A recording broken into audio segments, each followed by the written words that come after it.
बेलागंज में क्या है कि अब दोनों कैंडिडेट एक ही कास्ट के हैं, तो बेलागंज में इन लोगों को एनडीए को आशा है कि हमको फॉरवर्ड का भी वोट मिल गया, यादव भी टूट गया और मुस्लिम में तोड़ दिया जनसुराज। ये एनडीए को खोने के लिए बहुत कुछ नहीं है, सिर्फ एक सीट था इमामगंज, तो जितना मांझी मंत्री बन गए हैं तो अपनी पतों को वहाँ खड़ा करा दिए हैं।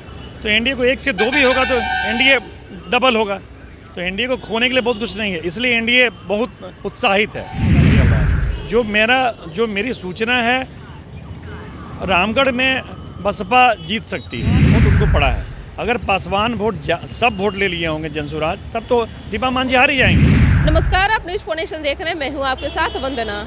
बिहार में चारों सीट को लेकर एनडीए फुल कॉन्फिडेंस में है, तो दूसरी तरफ महागठबंधन भी झटका देने को तैयार है। हालांकि एनडीए ने दावा किया है कि हम चारों सीट जीत रहे हैं, तो तेजस्वी यादव ने कहा कि 3 सीट तो पहले हमारा था, एक और सीट जो इमामगंज है वह हम जीत दर्ज करके ही रहेंगे। हालांकि यह लिटमस टेस्ट है 2025 का। 2025 में विधानसभा चुनाव होने हैं, लेकिन हम बात करेंगे आज 4 सीट पर। हमारे साथ बात करने के लिए हैं बिहार के वरिष्ठ पत्रकार इंद्रभूषण कुमार।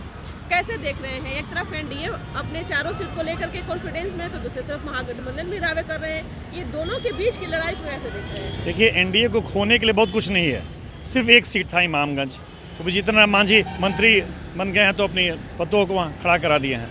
तो एनडीए को 1 से 2 भी होगा तो एनडीए डबल होगा, तो एनडीए को खोने के लिए बहुत कुछ नहीं है, इसलिए एनडीए बहुत उत्साहित है। लेकिन मुझे नहीं लग रहा है अभी एक भी सीट पर कोई कह दे, जो कैंडिडेट भी है अकेले में, कि हम जीत रहे हैं, वो नहीं कर सकता। लड़ाई बहुत टफ है, बहुत कम वोट से जीत हार होगा। पूरा डिपेंड है कि जनसुराज को कितना वोट मिला है, जनसुराज को मुस्लिम वोट कितना वोट मिला, उसके कैंडिडेट को कास्ट का वोट कितना मिला, अभी तक कोई बता नहीं पा रहा है। सब लोग बोल रहा है कि टूटा है, कितना टूटा है, 2000, 4000, 5000, 10,000, अभी तक कोई पता नहीं चल रहा है। जो मेरी सूचना है, रामगढ़ में बसपा जीत सकती है, लड़ाई में वही है। तरारी में तो आप जान ही नहीं हैं कि माले मोहन में एकदम सीधी लड़ाई थी, लेकिन प्रॉफिट में ये हुआ सुनील पांडे का कि बीजेपी का जो सिंबल मिल गया तो थोड़े वो उनको प्लस है। बेलागंज में क्या है कि अब दोनों कैंडिडेट एक ही कास्ट के हैं, तो बेलागंज में इन लोगों को एनडीए को आशा है कि हमको फॉरवर्ड का भी वोट मिल गया, यादव भी टूट गया और मुस्लिम में तोड़ दिया जनसुराज। ऐसा नहीं है, वहाँ कुशवाहा वोट किसको दिया, और सुरेंद्र यादव के साथ गया उस ज़िले के भूमिहार लोग साथ में रहते हैं, वो लोग कितने टूट किया है, इस पर बहुत कुछ डिपेंड करेगा। इमामगंज में तो पहले शुरू में लग रहा था कि जनसुराज ही जीत रहा है, शुरू में। धीरे धीरे होते होते जो प्रशांत किशोर का गुब्बारा था कि वो डॉक्टर है, MBBS है, क्या है, सब फूट गया, वो झोला छाप डॉक्टर निकला। लेकिन जो एक कास्ट कॉम्बिनेशन है, चिराग की लड़ाई दलित कोटे में बंटवारे को लेकर मांझी से, तो चिराग वहाँ मांझी के लिए नहीं गए हैं, तो पासवान वोट उनको पड़ा है। अगर पासवान सब वोट ले लिए होंगे जनसुराज, तब तो दीपा मांझी हार ही जाएंगे। वहीं ये पता चलेगा कि चिराग के नहीं जाने के बाद भी पासवान वोट एनडीए को मिलता है कि नहीं। अगर मिलता है तो वहाँ दीपा मांझी जीतेंगे।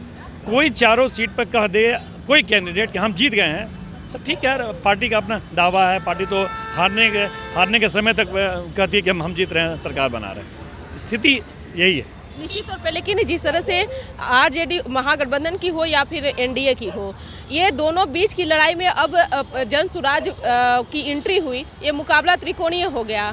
आपको क्या लगता है कि ये लोग जिस तरह से अपना दावा कर रहे हैं कि बिहार में लड़ाई जो है आरजेडी और माफ़ करिएगा, मतलब महागठबंधन की मिलती जुलती जो गठबंधन है उसके बीच और एनडीए के बीच है, तो उसमें लग रहा है कि जनसुराज भी कुछ न कुछ इन लोगों की हकमारी करेगी। देखिए, ये चुनाव ही पता लगेगा। मैंने खबर भी लिखा कि त्रिकोणीय यहाँ का पॉलिटिक्स हुआ कि नहीं, ये चुनाव बता देगा। अगर जनसुराज को 10,000 वोट मिल जाता है इमामगंज में, बेलागंज में, यही 2 जगह संभावना है। रामगढ़ में तो बहुत कम वोट मिलेगा, और वहाँ तो कहीं है ही नहीं, वहाँ तो तरारी में तो आमने सामने की लड़ाई है। अगर 10,000 वोट मिल जाता है तो मान लेंगे कि जनसुराज को लोग अब जानने लगे हैं, पहचानने लगे हैं। अगर माने 2-3 हज़ार वोट मिलता तो कोई मतलब नहीं रह जाएगा। तो पूरा डिपेंड है जनसुराज के वोट पर, जनसुराज कौन वोट दे रहा है, उसके कास्ट को जो उसके कैंडिडेट उसके कास्ट को वोट मिल रहा है, या फिर जो लोग चिढ़े हुए हैं एनडीए से वो लोग वोट दे रहे हैं, या फिर जो मुस्लिम चिढ़े हुए हैं राजद से वो उसको पोल कर रहे हैं। अब तो रिजल्ट आएगा तो पता चलेगा। जनसुराज का ही मेन निर्भर है इस पर। जो उनका दावा था कि हम सब बदल रहे हैं, पहले लाए वो लेफ्टिनेंट गवर्नर क्या क्या बोले, उनको फिर नहीं मिला, फिर यहाँ कैंडिडेट बदलना पड़ा, फिर दोबारा लाना पड़ा। तो ऐसा नहीं कि वो बहुत कुछ जो बोल रहे हैं वो कथनी करने में ज़्यादा अंतर हमको दिख नहीं रहा। अब पब्लिक कितना उन पर भरोसा कर रही है वो पता चलेगा। मुख्यमंत्री नीतीश कुमार कभी कभी कुछ ऐसा हरकत करते हैं जिसे सभी राजनीतिक दलों में खलबली मच जाती है। वो बार बार ऐसा क्यों कहते हैं कि हम कहीं नहीं जाएंगे, हम कहीं नहीं जाएंगे?